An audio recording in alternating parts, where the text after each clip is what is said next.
बनारस के कमच्छा क्षेत्र के एक मंदिर में भैरव बाबा अपने दो रूप में विराजते हैं और इनके दर्शन मात्र करने से कहते हैं कि सारी ग्रह बाधा दूर हो जाती है।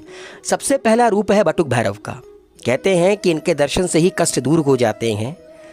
बाबा भैरवनाथ का ये बाल रूप है और कहा जाता है कि इनके दर्शन से पुत्र प्राप्ति की अभिलाषा भी पूरी होती है। और अगर कोई भक्त 21 रविवार इनके दरबार में हाजिरी लगाए तो बाबा उसकी झोलियाँ खुशियों से भर देते हैं।